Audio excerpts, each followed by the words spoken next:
கோயிலுக்குள் படம் எடுத்த தினமலர் நிருபர் மீது போலீசார் நடத்திய கொலைவெறி தாக்குதல் காரணமாக நிருபர் தற்போது மருத்துவமனையில் சிகிச்சை பெற்று வருகிறார். திருவாரூர் மாவட்டம் பேரளம் பக்கத்தில் உள்ளது திரும்பாம்பரம் சேஷபுரீஸ்வரர் கோவில். தென் கைலாயம் என்று போற்றப்படும் இங்கு கடந்த சனிக்கிழமை ராகு கேது பெயர்ச்சி திருவிழா நடந்தது. விழாவில் கலந்து கொண்டு சேஷபுரீஸ்வரரின் சிறப்பு அலங்காரத்தை காண உணவு அமைச்சர் காமராஜ் உட்பட பக்தர்கள் திரண்டிருந்தனர். தரிசனம் முடித்து அமைச்சர் கிளம்பிய பிறகு சுவாமியின் சிறப்பு அலங்காரத்தை வீடியோகிராபர்களும் பத்திரிகை புகைப்பட கலைஞர்களும் படம் பிடித்தனர்.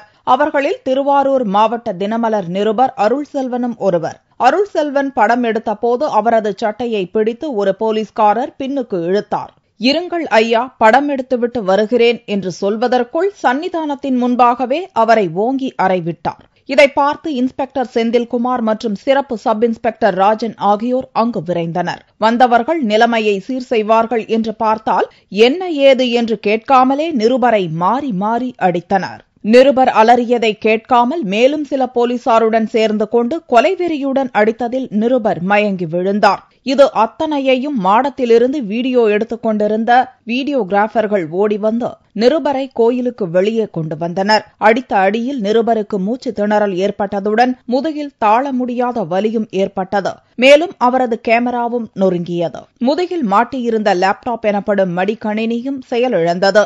அங்கிருந்து பத்திரிகையாளர்கள் வாடகை கார் பிடித்து நிருபர் அருள் செல்வனை திருவாரூர் மாவட்ட அரசு மருத்துவமனையில் சேர்த்தனர். அடி அடி என ஒரு தீவிரவாதியை, ஒரு கொலைக்காரனை, ஒரு பெரிய கொள்ளைக்காரனை அடிப்பது போல அடிக்கின்றனர். பார்ப்பவர்கள் யார் மனதையும் பதற வைக்கும் காட்சி இது.